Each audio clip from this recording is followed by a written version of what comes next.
Married, divorced, and single here, it's one family that mingles here. Conservative and liberal here, we've all got to give a little here. Big and small here, there's room for us all here. Doubt and belief here, we all can receive here. LGBTQ and straight here, there is no hate here. Woman and man here, everyone can here. Whatever your race here, for all of us grace here. In imitation of the ridiculous love Almighty God has for each of us and all of us, let us live and love without labels.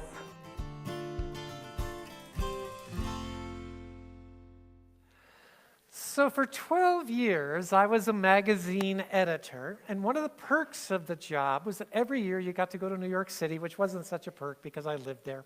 But you got to go to New York City for the Folio Show. The Folio Show was when all the editors around the United States came together who edited magazines. And I remember the year that the editor of the Rolling Stones spoke and said something fascinating, been in my mind ever since.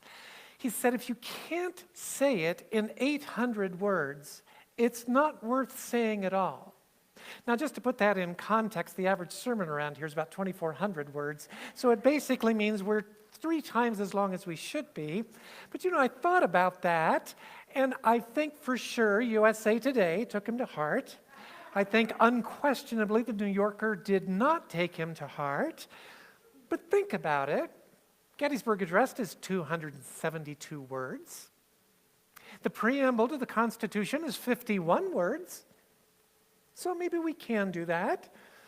My typical blog that I post every Tuesday morning is usually between 700 and 1,100 words. I'm not as good at brevity as Abraham Lincoln or Gouverneur Morris. Gouverneur Morris is the person who wrote the preamble to the Constitution, by the way. He was not a governor. That was his first name. Go figure, did not know that. So I was speaking for the last 2 days in Palm Springs to a couple hundred therapists who do not have much awareness of Christianity. And so I kind of was thinking, how can I explain conservative evangelical fundamentalist Christianity in as few words as possible? And I came up with 12. Christianity is you convincing an angry God to let you into heaven. That's it. Christianity is you convincing an angry God to let you into heaven. It's a life insurance policy for eternity. That's pretty much what it's become in the evangelical fundamentalist world. And Jesus knew we were going to mess it up. So I find it interesting that very early in his ministry, he let it be known what being a follower of his was not. It was the most complicated message he gave. By the way, it was about 2,000 words. It was his Sermon on the Mount. And it began with what we call the Beatitudes. Matthew 5, beginning with verse 3. Blessed are the poor in spirit, for theirs is the kingdom of heaven. Blessed are those who mourn, for they will be comforted. Blessed are the meek, for they will inherit the earth. Blessed are those who hunger and thirst for righteousness, for they will be filled. Blessed are the merciful, for they will be shown mercy. Blessed are the pure in heart, for they will see God. Blessed are the peacemakers, for they will be called children of God. Blessed are those who are persecuted because of righteousness, for theirs is the kingdom of heaven. Blessed are you when people insult you, persecute you, and falsely say all kinds of evil against you because of me. Rejoice and be glad, because great is your reward in heaven, for in the same way they persecuted the prophets who were before you. So we've all heard this, and we've grown up in the church since the beginning of our lives, but I want us to take a look at it again, because I think there's more going on here than meets the eye. He begins by saying, blessed are the poor in spirit, for they will inherit the kingdom of heaven. Now, you heard me, if you were here back in June, talk about that. The term poor in spirit is actually a lousy translation of a particular Greek term that actually was far more commonly translated with a single word, confused. Blessed are the confused, for they will inherit the kingdom of heaven. Which means I am very blessed. Because I spend most of my life confused. And the only people who terrify me are the people who are never confused. the people who are always certain, the ones who never have doubts. Doubting everything is the beginning of wisdom. I spent a good bit of my life confused. Blessed are the confused, for they will inherit the kingdom of heaven. Then he says, blessed are those who mourn, but that's a very specific word as well. It's a word that means those who mourn their known flaws. Key word, known flaws. So for as long as I can remember, as soon as something goes wrong in my life, I pretty much immediately fall apart. I take it to the worst possible conclusion that ever possibly could happen. The sky is falling, and I've been doing that pretty much my entire life. I've been trying for decades not to be that way.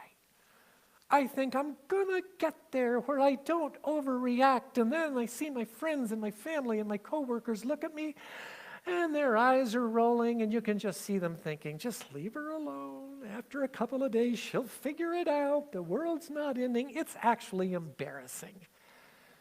And it doesn't get better. And I'm starting to think at this age, maybe it's not really going to get all that better. Blessed are those who mourn that kind of stuff, that they know about themselves, for they will be comforted. Blessed are the meek. Every time I talk about meekness, I have to use Chris DeVink's definition. I did it back in June. It says there are 4 kinds of people in the world. There are those who know that they know. Presidents, generals, admirals, award-winning cooks, football coaches. They've got the knowledge. They know they've got the knowledge, and they want you to know they know they've got the knowledge. Those who know that they know, not always easy to get along with. The second group, way worse. Those who think that they know. They're sure they have all the answers, when of course the truth is they do not even know what the questions are. This group includes all high school students and most people who believe in conspiracy theories. Those who think that they know. Then there's pretty much this whole church. Those who know that they don't know. That's why we're here. Because we know our pastors don't know, and neither do we, and let's just all come and not know together. The one thing we know is Jesus. Those who know that they don't know. And then occasionally you find that person, and you know them when you find them. That one who doesn't know that they know.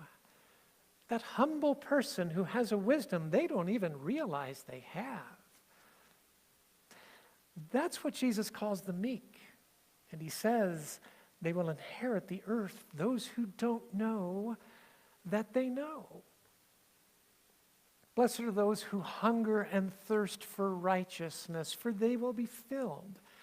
Now, unfortunately, every time we hear the term righteousness, we think self-righteous.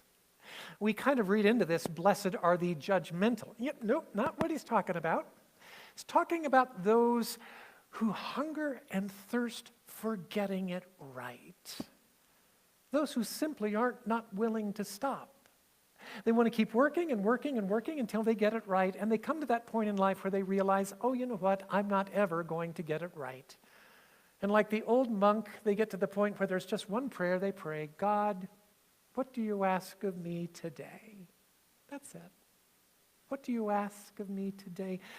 Blessed are those who hunger and thirst for righteousness, for they will be filled. Blessed are the merciful, for they will be shown mercy. And now we're starting to figure out this is all sequential. He's leading us somewhere. If in fact you're comfortable being confused, if in fact you're someone who knows your flaws and knows you really can't fix them all very well, even if you go to therapy and spend all that money, if you realize that you're the kind of person who maybe doesn't have all the answers you once thought you did, and you don't even realize you do have the answers that you do have, if you're the kind of person who just wants to get it right, you know what? You're also going to be the kind of person who shows mercy to others. You're also going to be the kind of person who is pure in heart. It's going to be a part of who you are. Then he says, blessed are the peacemakers, for they will be called children of God. Note what he does not say. He's not saying, blessed are the peacekeepers. Peacekeepers are a dime a dozen. Peacekeepers are those who never want to go there. They don't want to do the hard work of actually making peace, because making peace is very hard work. It requires two things. It requires a willingness to go into chaos and to endure chaos all the way to emptiness. Oh, this sounds delightful. So it's interesting to me, whenever you're doing marriage counseling with a couple, two things invariably come up. One is that we make assumptions about what our partner thinks, and we don't actually ask them because we're afraid of what the answer might be. So often you find yourself in marriage therapy saying to a couple, when someone's saying, well, this is really what she thinks about me, and you say, well, have you asked her? Well, yeah, no, I haven't. You know, it's interesting, I say. She's right here. We could ask her. The other thing that we do is stop conversations before they're done. Now, there's a time you want to stop a conversation before it's done. It's if you are in physical danger or you are emotionally completely spent. It's all right to stop a conversation if you are in dire straits. It is not all right to stop the conversation if you're just uncomfortable. Often you'll see people get up and walk out of the therapy session, and sometimes you think to themselves, okay, not inappropriate. Most of the time you think to themselves, aha, we're not interested here in actually making peace. We're interested in keeping some pseudo-semblance of peace. To make peace means you actually have to go into the chaos until you finally get to the emptiness. And when you get to the emptiness, there is dead silence. And this is when, as a therapist, you're thinking, okay, now it's all on the table and there's real hope for this relationship. That's what peacemaking is about. Blessed are the peacemakers, because there aren't many of them. For they will be called children of God. And then he has two other blessings about being persecuted, because you know what? The kind of people Jesus is talking about here are going to be persecuted.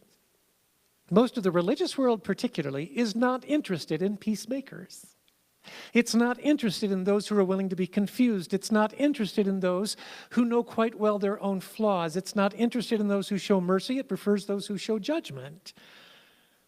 And so we try to eradicate that which frightens us, and those who live honestly and authentically and recognize that authentic living is sacred and holy and for the greater good. Those are terrifying people to those who just want to keep the peace. And so they persecute us. And that's a good sign to us that we're on the right track, that we're trying to live honestly. So what Jesus is doing in the Beatitudes is saying, nothing else I'm going to talk about in this big, giant, long sermon is going to make any sense if you are not on the journey I just talked about here. If you're on that journey, then everything I'm going to say to you is not all that terrifying. There's just one aspect of it I want us to switch and talk about today. It's the 6th chapter, beginning with the 19th verse of the Gospel of Matthew. So it's well into the body of the Sermon on the Mount. Do not store up for yourselves treasures on earth, where moths and vermin destroy, and where thieves break in and steal. But store up for yourselves treasures in heaven, where moths and vermin do not destroy, and where thieves do not break in and steal. For where your treasure is, there your heart will be also. The eye is the lamp of the body. If your eyes are healthy, then your whole body will be full of light. If your eyes are unhealthy, your whole body will be full of darkness. If then the light within you is darkness, how great is that darkness? No one can serve two masters. Either you'll hate the one and love the other, you'll be devoted to the one and despise the other. You cannot serve both God and money. For 35 years, I worked with an organization, 25 I directed it, that started new churches from scratch. And we always measured the success of our new churches the way Americans measure everything, quantitatively by numbers. We looked at two metrics to determine how healthy a new church was: its average weekend attendance and its per capita giving. Per capita giving is easy to figure out. If you have 100 people and you have an offering of $1,000, that's $10 per capita giving. And so we would constantly be looking at the health of our churches using those two quantitative metrics. But somewhere along the line, I grew up maybe a little bit and began to realize we had some incredibly healthy churches that you could not measure quantitatively. And realized that, in fact, a far more effective form of measurement is qualitatively. Not how many people are attending or how much money is being given, but how well do we love one another? Harder to measure, surely, but also a far better indicator of the health of a church. But then, most of us become full circle on all these things because I've also kind of come back around over the years to seeing the importance of those numbers. Back on December 22nd, I talked about the fact that for humans, for our species, it was religion that allowed us to grow as a species beyond kinship. Up to the point of the arrival of religion, we did not as a species develop beyond blood kin. But finally, we developed beyond blood kin the capacity to form tribes, which in fact allowed our species to thrive. And what was the single point that caused those tribes to thrive? The element of religion that caused our species to thrive was doing ritual together and the depth of the relationships that developed in the process of doing that ritual. So all of a sudden you realize Christianity is a bodily religion. It's about bodies coming together to do ritual. I mean, God kind of showed us that when he came to earth in a body and then gave us symbols about the body of Jesus. So like I said back in December, I love when we have people who watch us online all over the world, and we do. We have thousands of people who watch us online. But that's not church. Church is bodies coming together. So I can look into your eyes and know, are you really okay? And so you can see if I am too. And so we can hug tightly and feel the beat of the other heart. Is it anxious? Is it at peace? It's bodies coming together to worship together that brings the strength of a church. We need to be in church not because God's going to like us better or because we'll get to heaven. We need to be in church because our bodies were made to spend time with other bodies worshiping something beyond ourselves. That's when the species began to thrive. And I also came full circle to understand it is important to talk about numbers, and it's important to talk about offerings. Because we have in this congregation a lot of people who have the spiritual gift of giving. Kathy and I were always in a very fortunate position in our earlier lives. I was a well-educated, successful white American male.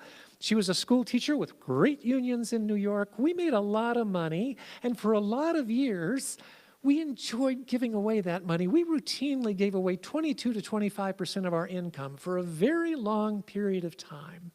It wasn't unusual for us to give $500 a month to a church somewhere way far away just because we liked what that church was doing. We had the means.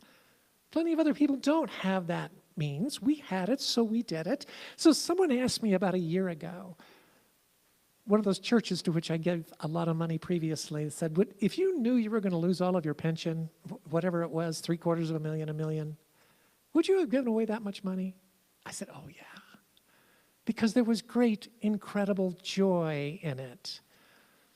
We don't talk much about money here at Left Hand. In fact, we're not going to talk about it again for another 9 months, but we are going to talk about it for the next few minutes. Because we want to be a responsible congregation, and we're just beginning our second year.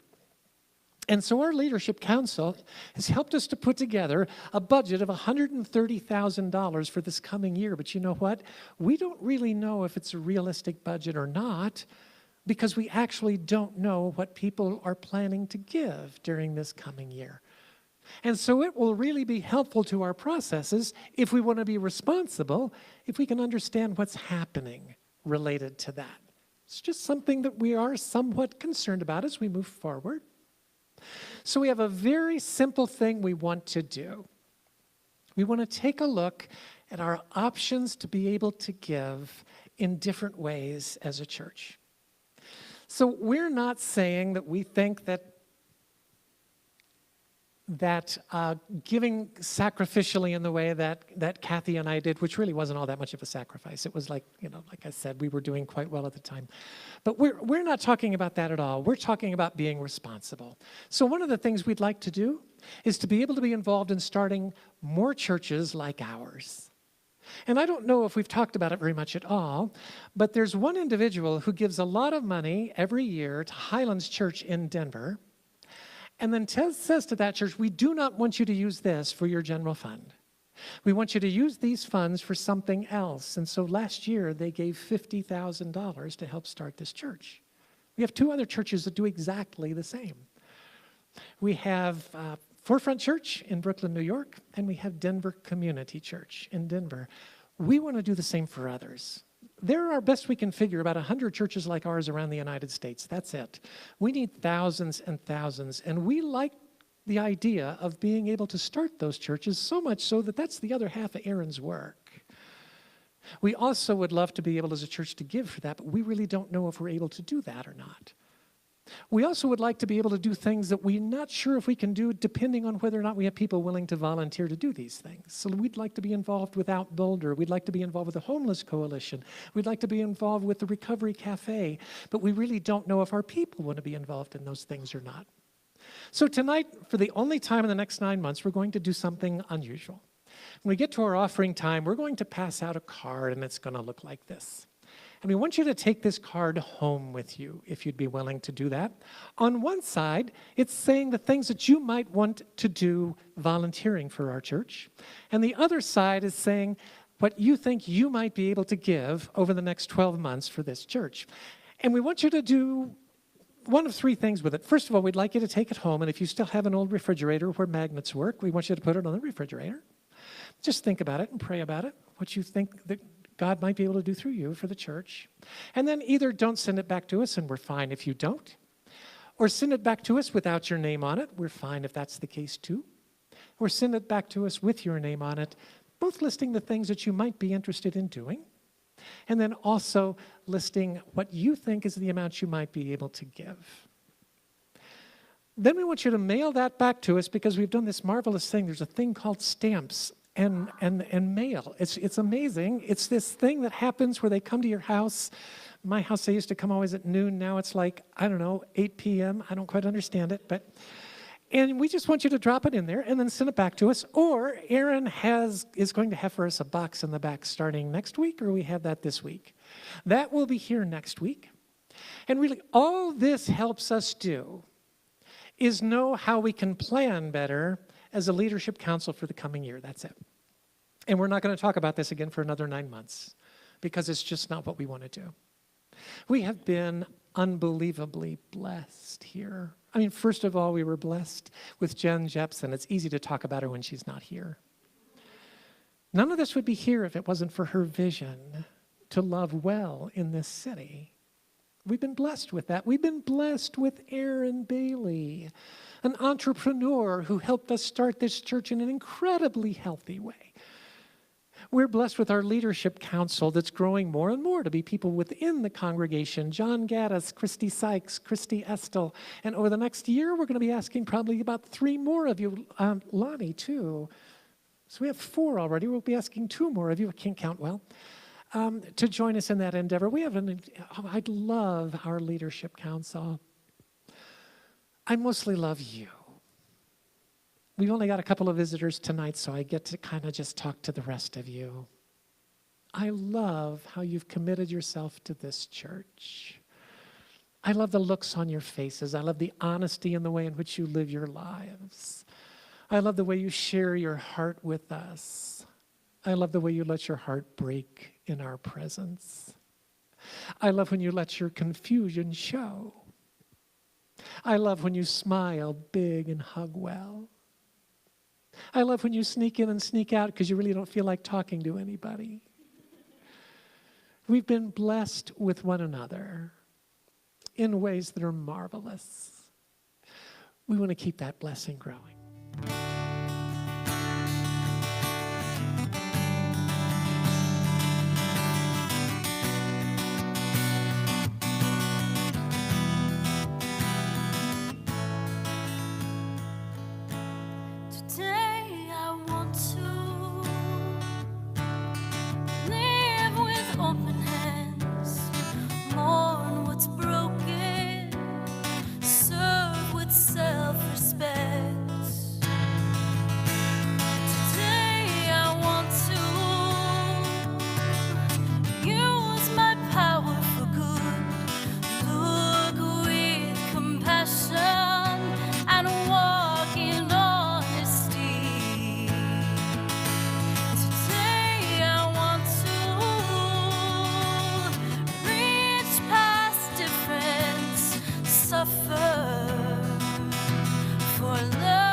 Thanks again for watching today's sermon at Left Hand Church.